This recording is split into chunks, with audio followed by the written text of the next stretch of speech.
feel like it.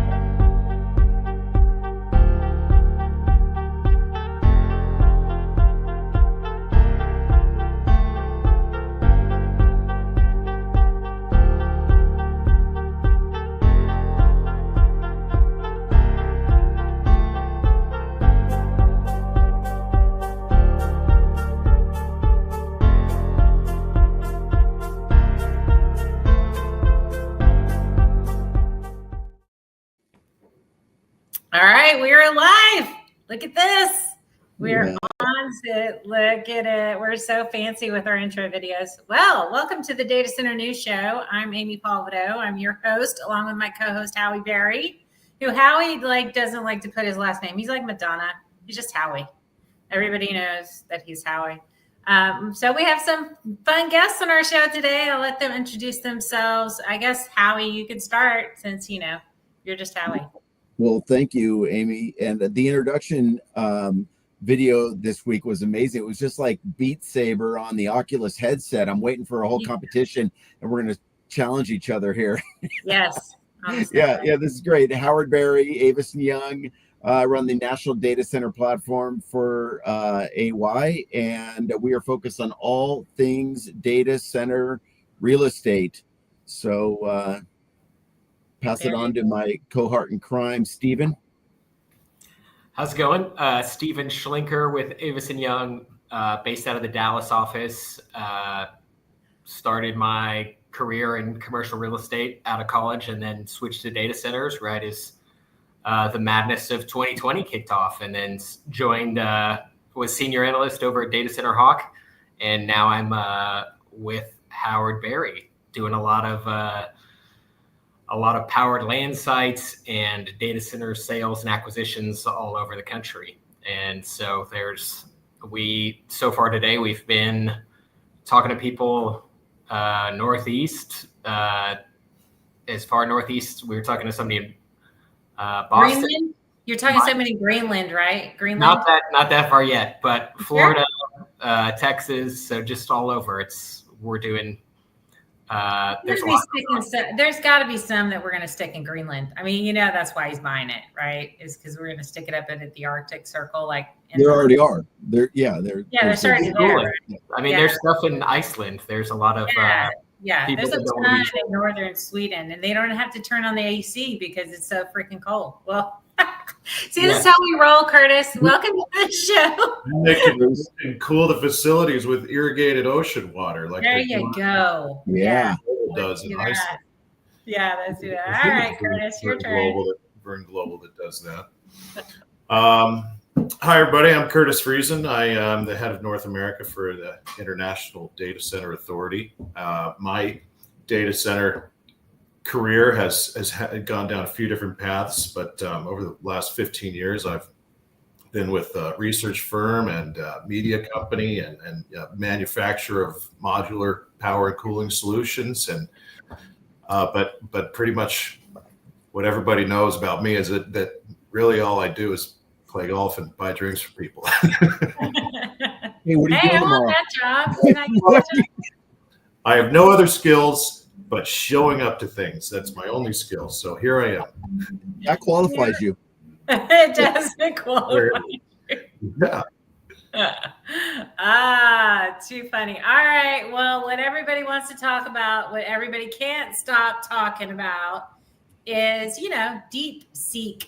What is I don't know who came up with that name. I digress. But anyway, but Deepseek this, Deepseek that. Deepseek's going to take over. We don't need data centers anymore. NVIDIA basically should just stop making chips now.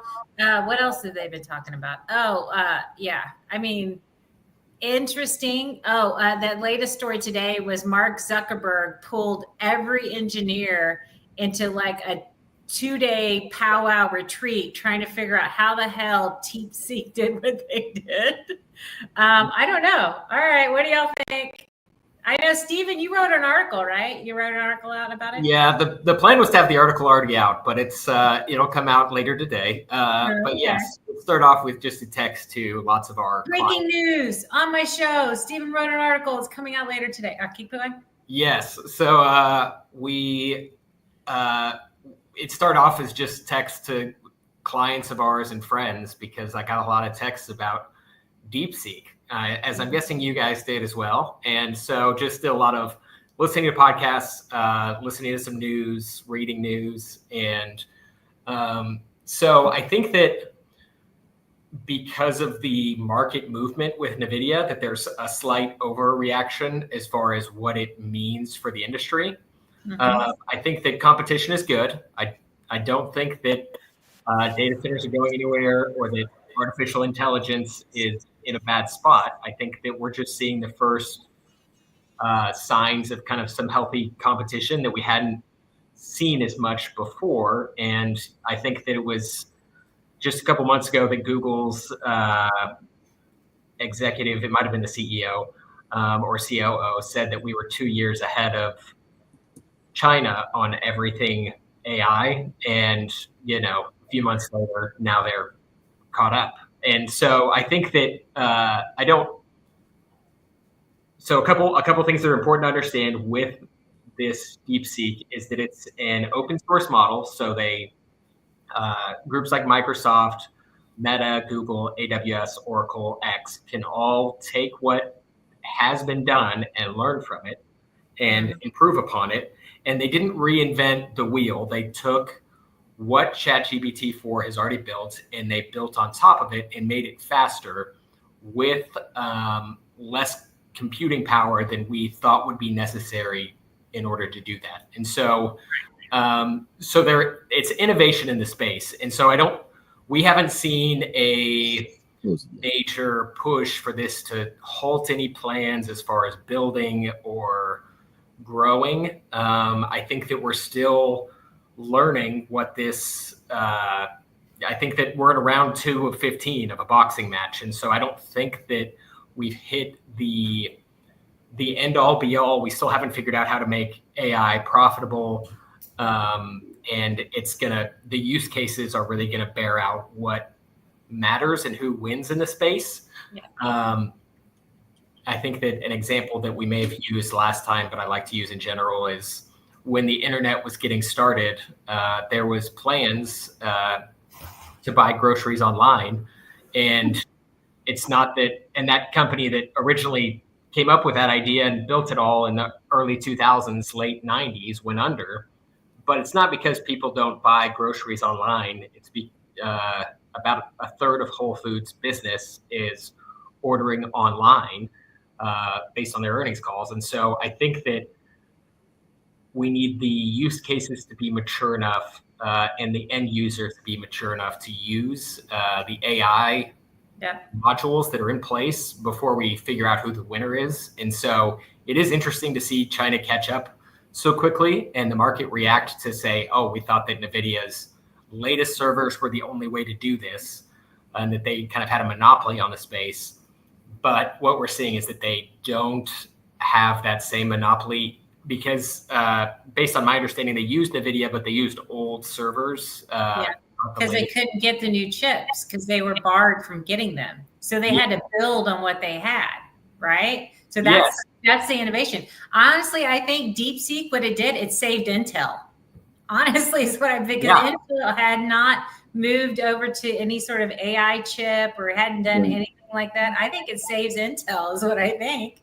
But I think both of those companies that are behind it really keeps them in the game and says NVIDIA doesn't have a monopoly on this, or their latest GPUs aren't the only way to play the game. And so I think that there's a slight overreaction, but I do think that I think it's good overall. I think it scares a lot of people, but I think that in general, it's not, we haven't hit anything terrible. I think it gets a large portion of the population to now know AI is here that didn't know it was here because it became such big news that a large portion of the population go, wait a sec, are we being taken over?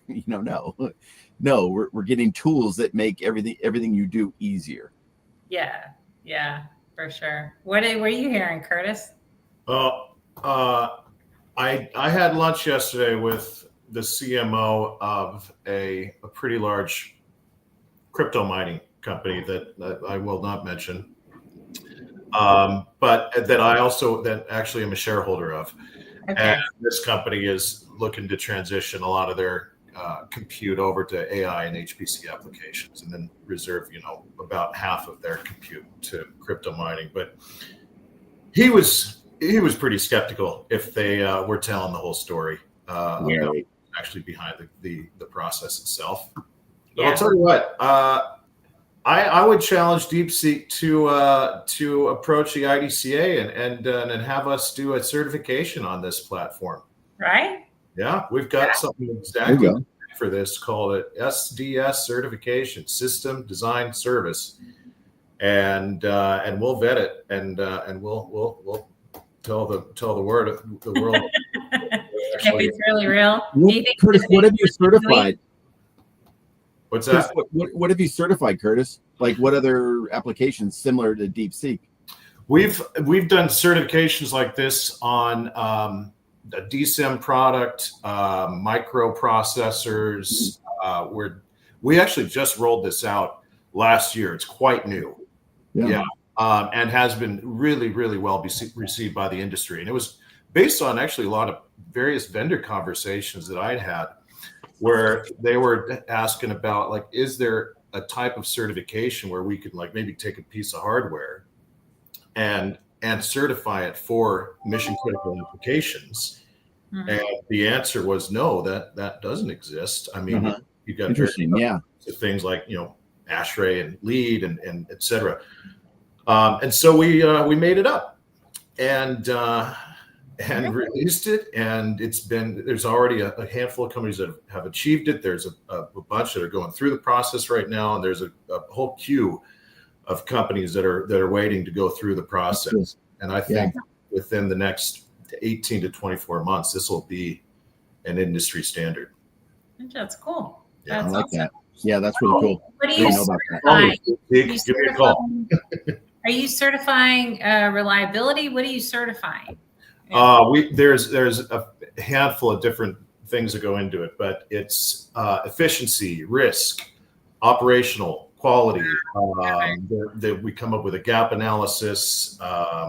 There's mostly document review is what the process is, because we're not really doing any testing. But basically, vetting, auditing, assessing, and then adding an IDCA certification for various applications and a grading system attached to that as well.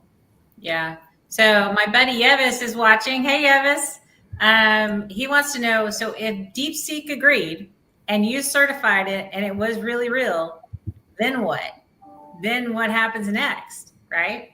Other than AI becomes commonplace that people can I've had people reach out to me just yesterday going, hey, with an AI bot, by the way, hey, our company does AI and agentic solutions, and we are compliant with using Deepseek, and we can build out off of Deepseek completely. And do you want to have a conversation? And I was like, yeah, but is it just that we start building agents? Everybody has an agent, or what do you think? Well, so I'm going to reference what Sebastian Moss, my former colleague at Data Center Dynamics, had to say in his article, where he referenced the Jevons paradox, and that's increased efficiency in the resource can lead to increased resource consumption. So I think it's going to spur innovation. There's going to be more players that come in place, but like you said, Howie, this is introducing AI really to the masses, and now probably let's go back to when we were talking about 5G a few years ago, right? And there wasn't necessarily like this commercial application for 5G, but we were being fed it consumers as if like, oh, we need 5G networks for our Apple. No, we don't. Right? No. Our cell phones were not using 5G applications, but it was a gimmick that was being sold to us. Exactly.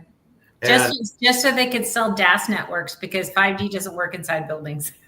And even now, like 5G applications are still somewhat in beta, we're looking at, remote surgeries, right? Virtualized surgeries, driverless vehicles, etc. I mean, actually driverless vehicles. Well, and robots, when robots come out, 5G, we'll need 5G to connect our robots. Have you seen the Waymos going around Austin, Amy? Yes. That's pretty nuts. Yeah. You should see them in San Francisco. Yeah. They honk at each other. They what? They honk at each other while they're parking. They're trying to park in the same lot. They're all honk, it's my turn. It's the mess. But they're all over San Francisco, and I've ridden in them quite a few times. And it's so convenient, but not sometimes. So the Waymos have developed road rage? Yeah, apparently. They're mimicking us. Oh boy. Talk about AI. Yeah. Mimic us. Right. That is too funny. Oh, I was talking with someone yesterday, and he writes that he goes to Phoenix, and there's Waymos all over Phoenix. Yeah. And he said one time he said somebody's watching. Like when you're in the Waymo, just don't think you're there by yourself with the driverless car. Somebody's actually watching. And he got somebody came over this like speaker inside the car because his seatbelt wasn't working. He couldn't get it to click or whatever. And they're like, why don't you have your seatbelt on? Some of this voice from above comes out and goes, why don't you have your seatbelt on? And he replies, because I can't get it to work. He goes, oh, we're pulling over until we can figure out what's wrong with the seatbelt. Yeah. Yeah. There's a viral video of a guy stuck in a parking lot that's just going in circles. And he's all called it Waymo. He's all, hey, this thing is just going in circles in the parking lot.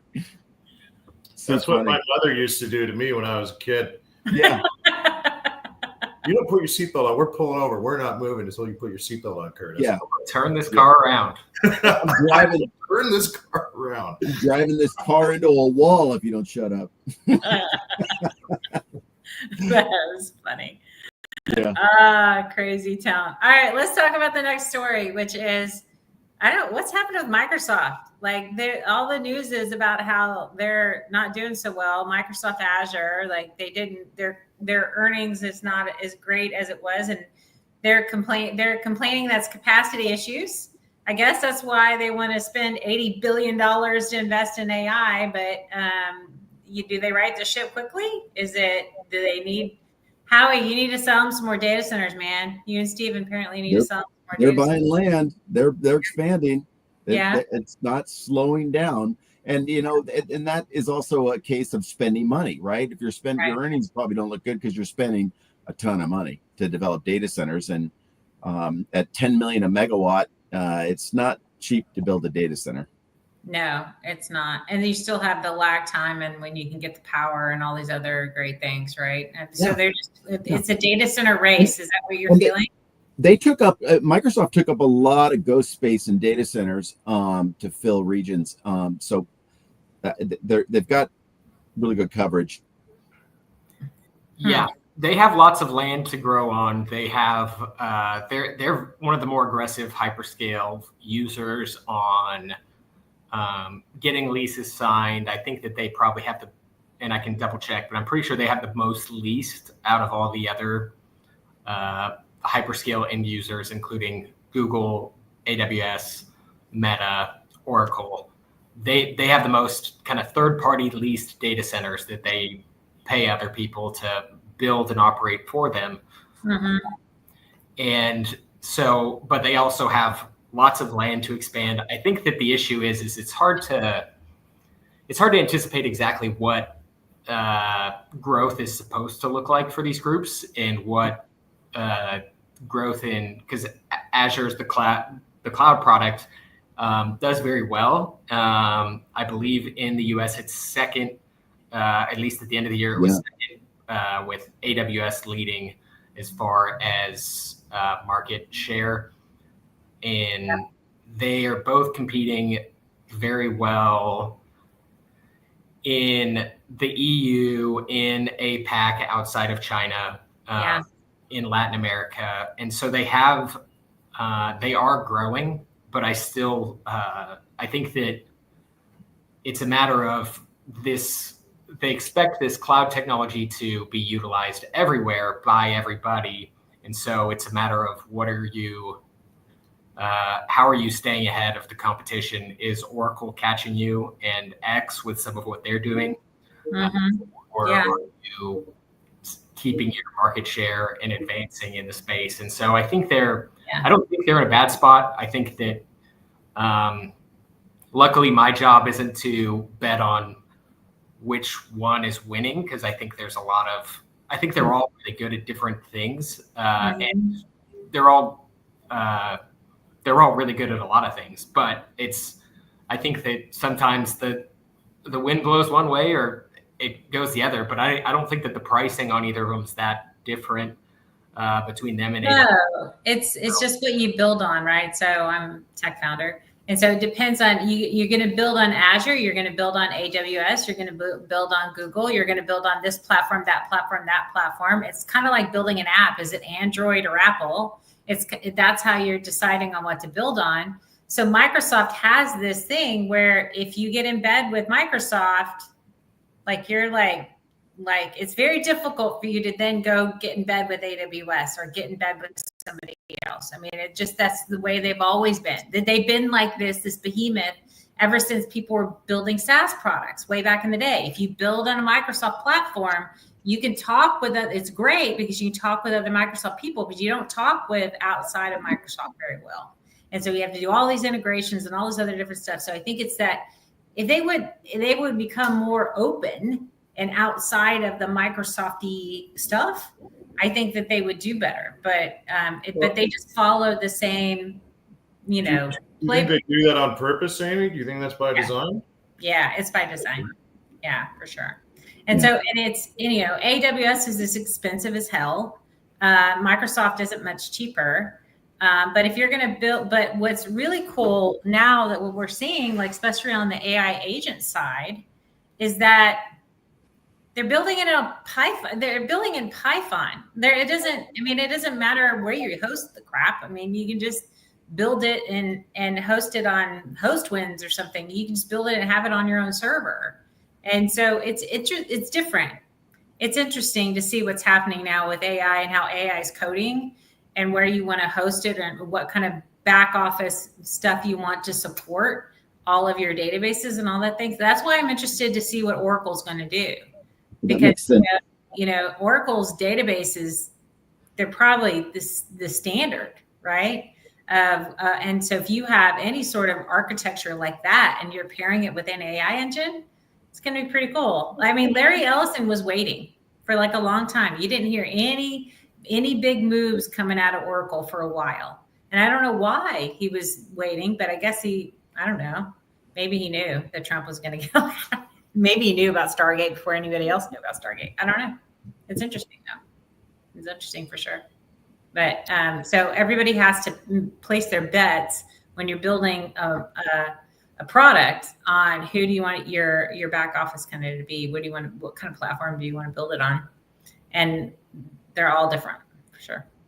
Yeah. And like you said, and like what Curtis was saying, there is a stickiness to each one. They don't make it easy for you to just flip if you're using one, to flip it over to the other or to flip it back to you doing it yourself on your own servers. I think that what me and Howie see a lot of is hybrid approaches where people use or some companies use some of their workloads on the cloud, but also some that they manage themselves at co-location facilities. So yeah, I know, and getting them to it's a whole other ball of wax trying to manage all of that for sure, which is kind of interesting. But so I'm not sure if apparently Yevis is providing all sorts of content today. Apparently Azure connected to Deepseek yesterday, so they OpenAI made the announcement that they weren't going to be just partnered with Microsoft. So Microsoft went, okay, fine. We're going to go connect with DeepSeek then. And so wow. Fun. Interesting. All right. Let's talk about, what do we want to talk about now? Let's talk about data center construction. Let's talk about that. So we got somebody who's here. Oh, no. Before we do that, let's talk about Blackstone. So Blackstone's buying natural gas plants. They bought a $1 billion in Data Center Alley. I don't know why. No, first of all, why would they buy a natural gas plant and Data Center Alley unless they thought everybody was going to go to on-site power generation, because you can't build anymore there because the neighborhoods won't allow you to? They basically are denying any new data center in that area. Is that the play? Is that what we think? No, that's not what I've heard. I think there's still plenty of development that's happening in Loudoun County. Yeah. I mean, all I've seen is that they're just denying the new developments. Like the city won't allow them to happen. You go into Loudoun. I drove through a couple of weeks ago, and it was like, where'd that one come from? They're constantly popping up. Every time you show up, there's a new data center going up, and it's not slowing down. As a matter of fact, there was a foreclosed office product that I was working on with somebody that ended up AWS just grabbed the whole block. So, and they've got a lot of room to expand. Yeah. Maybe the issue was some of the holdup was the fact that Dominion had kind of sold out of power, and they were building more plants to keep up. And so I think this is actually a pretty brilliant move. But also, can Blackstone also use this natural gas plant to provide power to adjacent counties? Because there's a lot of development going into Prince William County and Frederick County up in Maryland. Yep. Yeah. And so, Amy, there is pushback in certain parts of the area. I know that Leesburg has been aggressive on keeping the data centers east of them towards Ashburn, or having them move south towards Manassas. And so it really kind of depends on where you're at. I think that there are definitely constituents that are against data centers, but I don't know if they have a huge reason for it. I mean, those are some of the best schools in the country because of the funding that they get from data centers. I think that there's $1 billion a year, $1 billion tax revenue. $1 billion. $1 billion $1 in billion. tax revenue? $1 billion. Okay. And so why are people complaining that they're not bringing jobs? Who cares? You're getting money and tax revenue. Who do you care if they make 20 jobs versus 200?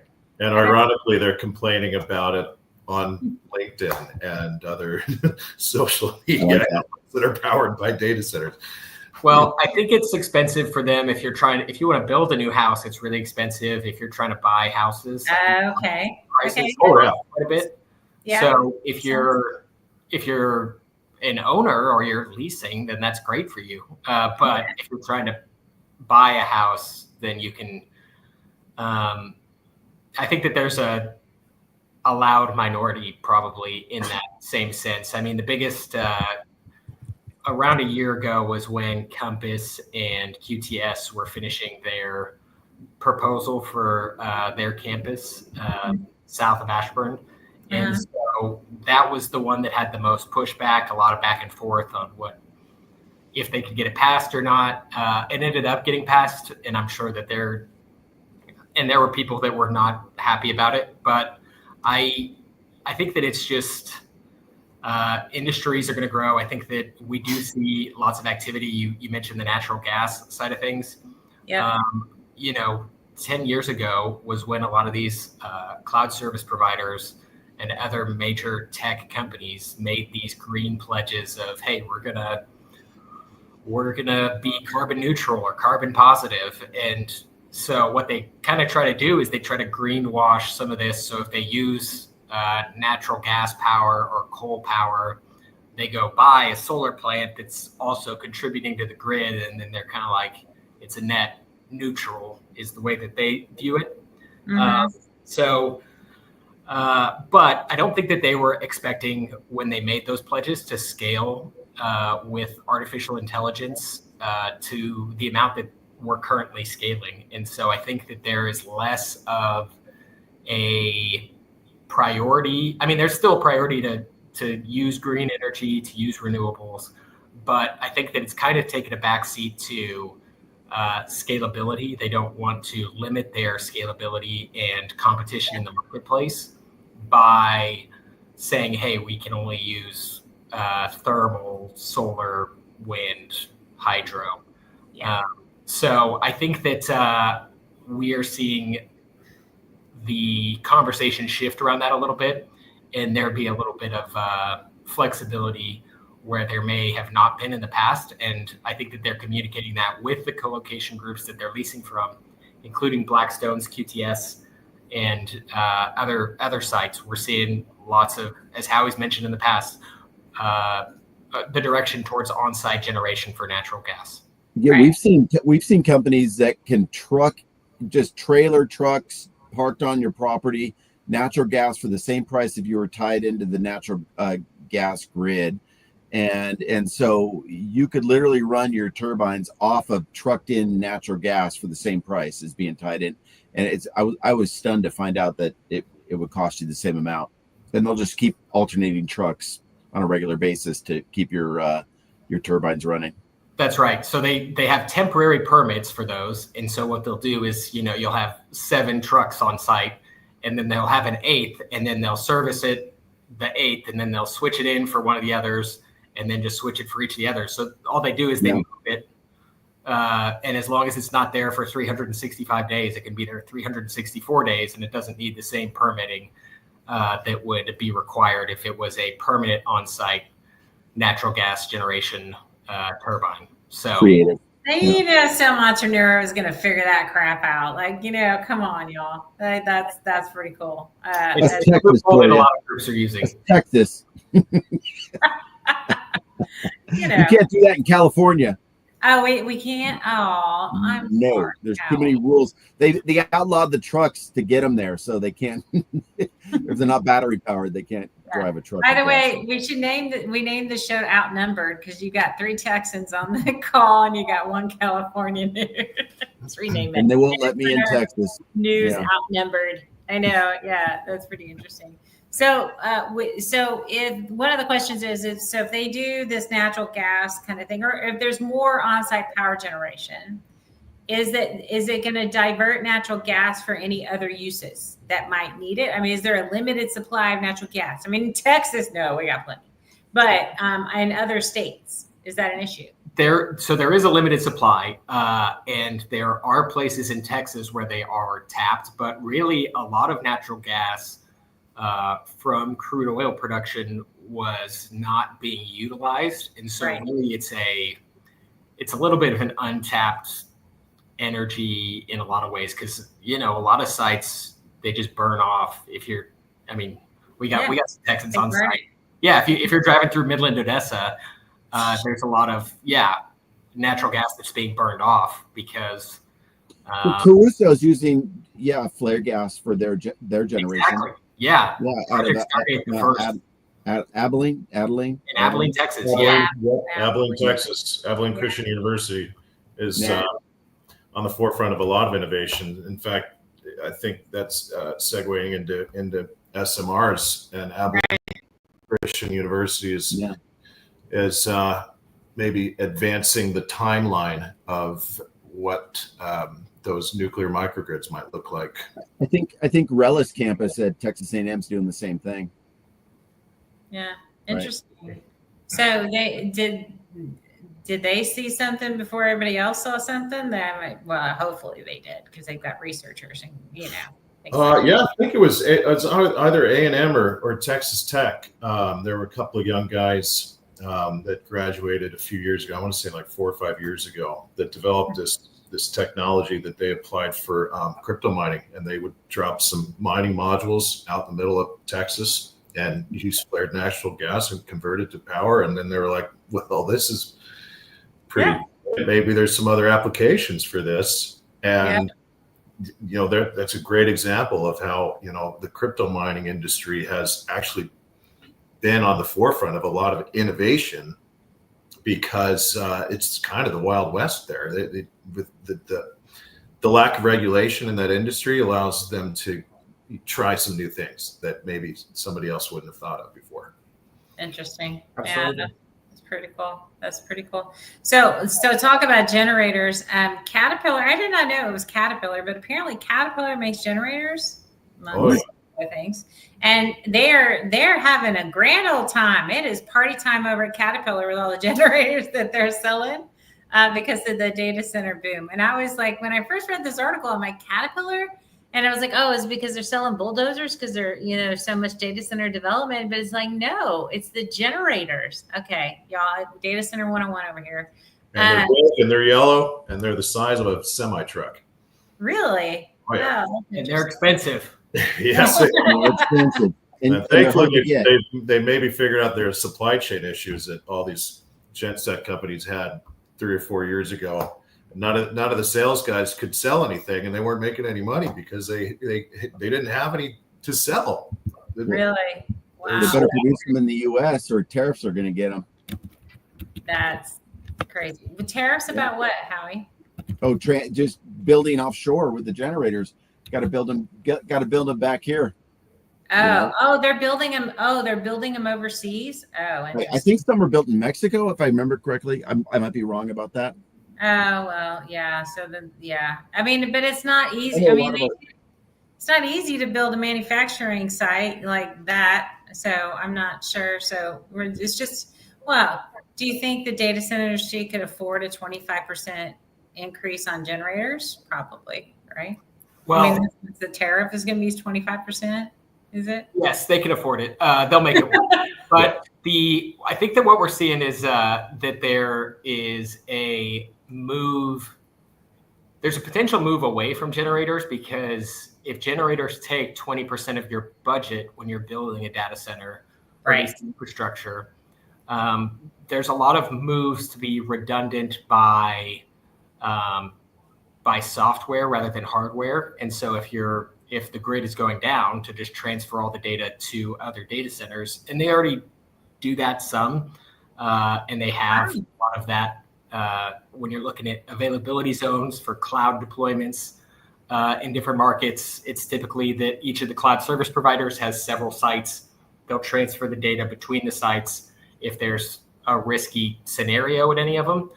But there's been lots of talk of some of the hyperscalers for cold storage facilities, where, let's say you have old pictures on Facebook, Meta can have a site where they have all these stored, where it doesn't need to be accessed right away. And if it goes down, it's not the end of the world if it's down for 5 minutes. Yeah.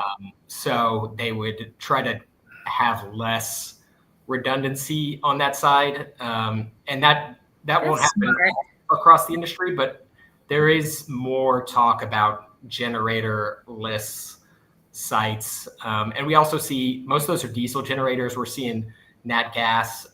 We've seen some innovation as far as natural vegetable oil generators. Biodiesel, you mean? Something like that? Biodiesel. There's fuel cell, Bloom Energy. Bloom, yep. Yeah.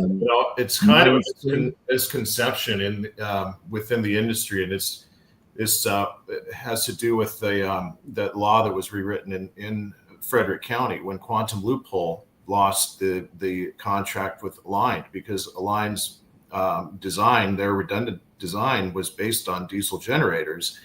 And the county was like, oh, you can't have this many generators powering your site. And they're like, well, this is worst case scenario.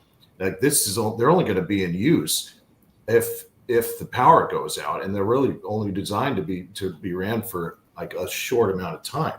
I remember when after Hurricane Sandy, I was living in Manhattan at the time, and I had gone to tour a couple of sites out in Carlsbad, New Jersey, and these were like disaster recovery sites that were designed to, like, literally the day after Hurricane Sandy, Wall Street was running, but they were all the traders were working out of the data centers out in New Jersey, and they had set up trading floors out there. And these data centers were essentially designed to just run on diesel fuel, because once the power goes down, then the UPS room kicks in, and this room full of basically car batteries turns on for 10 minutes, just enough time for somebody to go crank the diesel generator, and you could power that indefinitely with diesel fuel.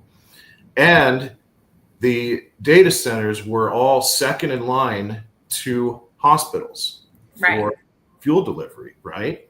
And so this, like, our industry has kind of had a PR issue, going back to what we were talking about with like the pushback and the development of Loudoun County. A lot of people don't understand how essential data centers really are for communication, right? And they just think, oh, we're running our TikToks and dancing on the internet, right? Like, no, it's a lot more necessary than that. And we've had a PR issue for a long time because we're all just trying to keep up, right? Right. We barely even scratched the surface. And like the PR was never really an issue because it's like, look, you guys are all still using your smartphones and you're using the internet all the time and developing all these new devices that are generating and storing data, right? So like, we're doing our darndest to keep up. We haven't had an issue with PR until now, where it's like, all right, maybe we should put some kind of attention. Nobody noticed. Yeah, nobody noticed. And like you said, mission critical, right? And they run on. How are we going to get the diesel there? Even in California, you can't. When you build a data center, you look at the path of where your fuel trucks are going. If there's an earthquake, will that bridge withstand the earthquake so we can get the diesel truck to the data center? They look at those things. But I think what's going to happen here is, poor cat, but these generators are going to, we get small modular nuclear, we're not going to need a diesel generator to back us up anymore. We use turbines on site and self-generate power on a redundant power source with a self-generating turbine. We don't need diesel generators anymore, and we eliminate that air quality issue that we talk about with diesel generators. Right. And this is the model that we need to get to with data center industry. It's just data center industry doesn't adapt to new technologies very quickly, but some, like we were talking about, Curtis talking about earlier, they're like crypto mining guys and a few guys out there that are trying new technologies like flare gas for power generation, and adopting that from the crypto guys. That we're slowly getting there, and we're going to see that because the power generation site will be the data center. Yeah, and we have to focus on the application also, because again, let's talk about crypto mining facilities. They don't have generators because if these servers get too hot and they shut down, they just turn them off for a little bit and let them cool off, and they turn them back on again because that's not a mission critical application. Right. They do not need that redundancy built into the design. Right. And so like now the way that we're approaching data center design is with an application first mindset. Before, we would build the shell, shove the IT into the shell, and then we'd shove the application into the IT, right? And it's just that's not the efficient way to do it. But nobody ever thought of a different way to do it because the data center was considered, a physical real piece of real estate asset, right? Now the way that it has to be done is completely opposite, where you have to design the IT around the application, right, and then design the infrastructure around the IT. And the redundancy designs are going to be totally different based on the application. And Stephen, you're absolutely right. I think that we're going to see a less need for on-site diesel generators, especially with the development of microgrids and load balancing, et cetera. There's a completely different approach to it now. Right. Interesting. I think however we figure out this power thing, whether it's Deepseek and we don't have to use much power, we're triaging data and we're moving it around the place so we don't, have to do it. I mean, there is going to be a power problem. I can imagine this summer, and we have all these. I mean, it's going to be insane in the membrane how we're going to figure out how we're going to have to shed loads so that people don't have brownouts and or whatever it might be. I mean, I was talking with somebody who lives in Memphis, and she said that she was having to turn down her heat because they were afraid of brownouts because of everything that's happening in Memphis. And I was just like, can you imagine when Elon actually hooks up his data center there? Like they don't have the grid to support it. And so I'm just like, interesting. They do.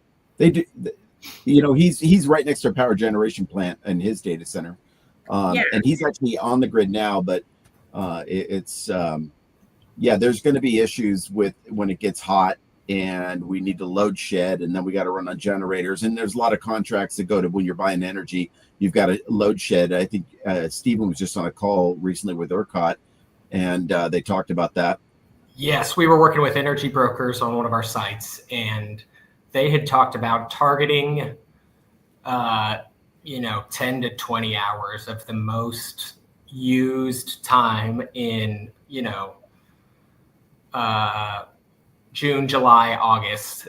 And, they kind of, they were trying to say, hey, if we can target this amount of time and, take you guys off the grid and you guys run your generators then, we could save you tens of millions of dollars a year, because it really reduces the price of their overall annual bill by 15 to 20% just by doing 10 to 20 hours. Because a lot of times we have abundant energy with, at least in that area, with solar and wind.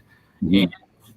And the issue is it gets really hot, and then everybody, it's those, it's 4 to 6 on some of the hottest days of the year when everybody's offices are cooled, their houses are cooled, everybody's using all the power that they can, all the residential people are. And so there's a way to grow in a way that helps everybody and doesn't just raise the electric bill of the people in the area. And that's part of the pushback of data centers too, is people think if data centers come in, they're taking all the power, my utility bill is going to go up. And that's not always the case. It can be the case. It just depends on how they're going about it and how they're working with utilities to make sure that, and how the utilities protect the people and make sure that they're have different rates for industrial and residential, and make sure that they keep some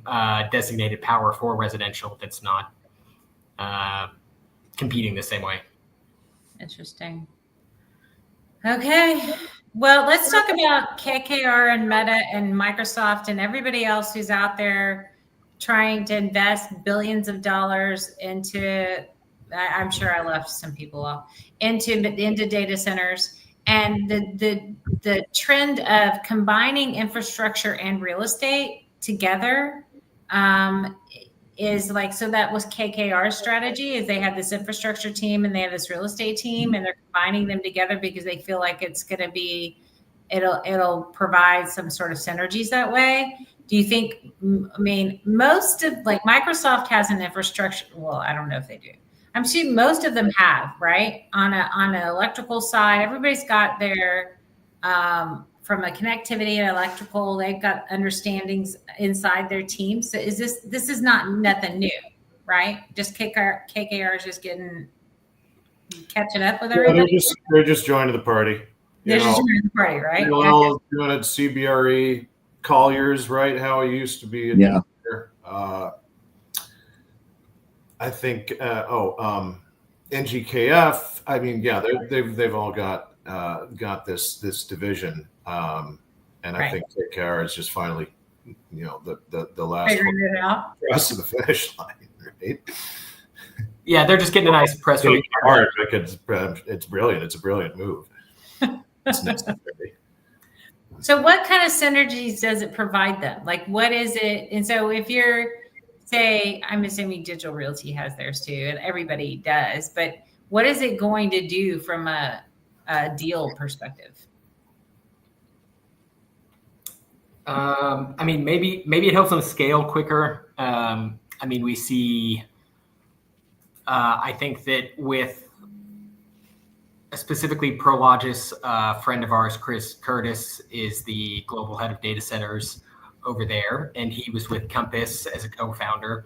And Prologis is one of the biggest, if not the biggest, industrial development company or owner in the country. And right. So they had a small arm that was Skybox Data Centers based here in Dallas, and that was having a lot of success. But I think that they, with Skybox, with Prologis saying, hey, we can actually do more in the data center space, Skybox is able to utilize the other tools that Prologis has and the other teams and all the land ownings that they have and say, hey, we can start here rather than going to buy every piece of land that they need. They already have spots to pick from that they could potentially redevelop into data centers or retrofit. And so I think that that's where there's synergy opportunities. And so I think that KKR is just kind of putting it all together, and they're a big player in the space, so they can utilize their current resources better when there's more synergy between those teams. Interesting. So explain to me what it is.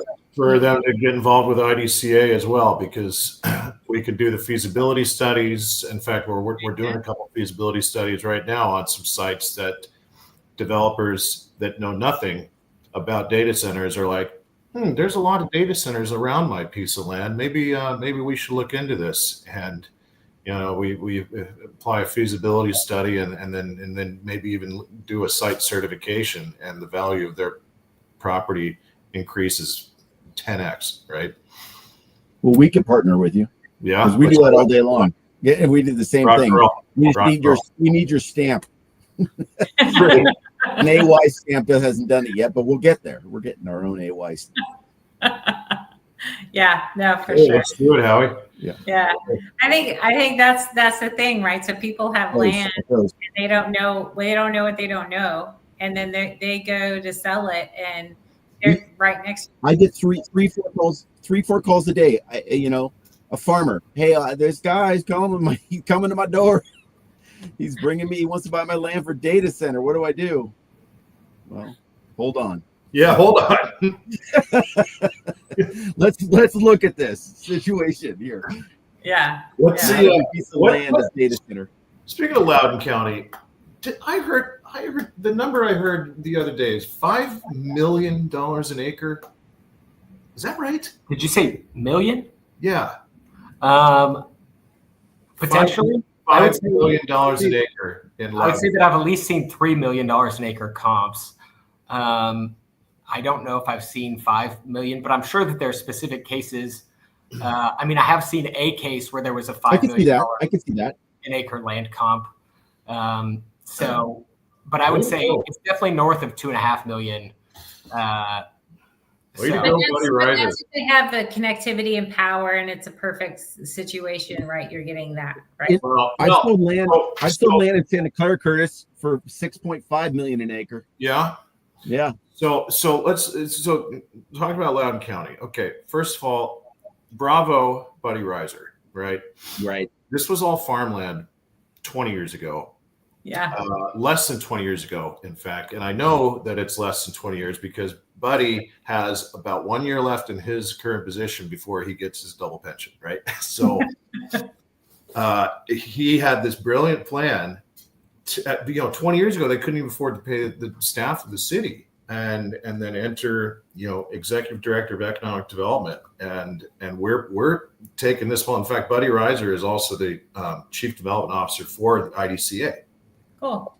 And we are using the Loudoun County model and replicating it all over the world in developing countries like Ghana, for example. Ghana is eager to transition an agricultural-based economy to a digital economy. And with the help of Buddy Riser, they're going to be able to pull that off. And some of those steps, the process is already in place. If they got undersea fiber going into Accra, they're connected. They need a little bit of hand holding, and also probably need to get the World Bank involved a little bit. But a little bit. Same thing with in Oman. We were meeting with all the ministers of Oman about a year ago. I was in Muscat with Buddy and Mehdi Piravi, the UCA chairman. And the Oman is set up to be like that digital hub of the Middle East, based on where it's located on the Gulf, and cable already going into Muscat and Salalah, connecting it to India and to Perth, Australia. And we're utilizing the Loudoun County model and applying it to these other developing economies. But there's also opportunities like within other municipalities here in the States to do it better, because Loudoun County had to do it almost like kind of as a pivot, right? And if we can purpose build digital hubs that already have all of those boxes checked, it's not, oh, we're gonna retrofit something. No, it's going to be a purpose built, specifically designed digital hub. There's opportunities all over the country for this. That's going to be the way that this. And that's how municipalities can get involved, right? Because they can bring the infrastructure to these areas that just need to spur the development. It behooves them to do it, obviously. That's it. Yeah. Bringing back KKR and Oman, they invested $5 billion in Gulf Data Hub, GDH out there. So there you go. Yeah. KKR knows. Oh yeah, look what's on top of my desk right now, the Gulf Data Center Association. There you go. There you go. I just need to hang out with Curtis. We get free trips, right, Curtis? You're going to give us free trips everywhere? Well, I'll tell you, it was a real treat because we were guests of the Sultan, and so I was flown out Seriously, you were on guests of the Sultan? Emirates business class from Houston to Dubai to Muscat, and that is the only way to fly. That was a real treat. That's awesome. Can I get his number? Yeah, exactly. I want to be his bestie. I want to fly on his jet. Yeah. Exactly. And then Curtis, have you guys helped with we've seen some of the cities in the Nordics do a better job of kind of planning where they want their data centers. They recycle heat from a lot of data centers into houses. I believe it's in Sweden, I think is where that is. It might be Finland. Yeah. I think it might be both, actually. It's probably both. But we've seen some of those cities kind of plan ahead on where they want to build infrastructure, kind of what you were talking about, doing some of the planning ahead of time. Have you guys worked with some of those markets? No, we haven't yet, but everybody's lining up. I mean, we're working with. I already mentioned Ghana, Oman, another country that I can't mention yet, Malaysia, Philippines. I mean, we did a lot of work for the state of Indiana last year. We did a full audit, a full infrastructure audit for the entire state. No way. And that's phase one of a multi-phase, multi-year engagement that we have in place with the state of Indiana. And cheers to them for really absolutely setting the bar and kind of paving the way for a lot of these other states to future-proof, right? And just first of all, let's figure out what we have, so then we can figure out what we need, right? And so that was phase one of our infrastructure audit, was just all right, let's go in here and figure out what you guys actually have going on. Yeah, Indiana and Michigan are two of the up-and-comers as far as tax incentives, and really doing a good job of partnering with data center companies to develop in their market. And I think that's a great model to follow. I mean, some of the other states already had a head start, whether it's Virginia or Texas, but I think that or California had a head start, and then they decided that they're done building data centers for people, or helping people build data centers. But I think that Indiana and Michigan are both doing a great job of being very proactive on that side of things. So good work there. I mean, it really is it's a niche and brilliant economic development play that goes down to the grassroots. And Buddy Reiser he's a rock star in his industry when it comes to that. I mean, he's he wins awards all over the place. He's created this very this replicatable model. But like you mentioned, Stephen, even Round Rock in Texas, right outside of Austin, or what was that? Pflugerville. Yeah. They've been working on this for over a decade. I mean, I remember when I was producing a data center dynamics conference in Austin, maybe like 12 years ago. Yeah. Yeah. And Pflugerville was one of the sponsors. Right? Talk about, and this is a tiny little, like, You know, that's tiny great. little Yeah, community. we're doing the similar. We're deploying Texas 1.6 gigs. We can't talk about yet, but we got a project, same thing. It's coming on the map. I think I know the one you're talking about, Alan. Yeah, we'll talk after. We'll talk after. No, we work together. All Yeah. right. All right. We are announcing all sorts of news on this show, which is awesome. But we've come to the end of our hour. Look at that. Like when you talk amongst friends, it just goes really fast. This is what happens. It's Man. always such a fun show. All right. So we're going to kick it off to do outros. Steven, tell everybody how to get a hold of you should they choose to want to get a hold of you. Yes, Steven.Schlinker@avisandyoung.com or LinkedIn. Yes, we're helping with data center site selection, sale leasebacks, enterprise facility acquisitions and dispositions. So happy to help where we can. So I work under Howard Berry, but I'm based here in Dallas. So Awesome. Howie. Yep. Hire smart people like Steven. You can reach me at Howard. But not Steven. They can't hire Steven, but they smart people Don't like hire Steven. Hire him with me. Howard.Berry, BERRY @avisandyoung.com. We are happy to help with any of your data center needs. And now we're going to do it with Curtis. Exactly. Look at, he put his up. Curtis, that's smart. He's on it. Look at him. He's smart. Always ahead of me. Yeah, now Steven's all jealous. He's trying to fix it. Okay. Yeah. All right, Curtis, tell everybody how to go. There it is right there. Curtis at idc-a.org. All right. This has been a fun show, y'all. We'll see you next week. Thanks for coming on. Thank you, Amy. Thank you, Amy. Thanks, Amy. Great job. Thanks, guys. Speak soon. Thanks, Curtis. Bye.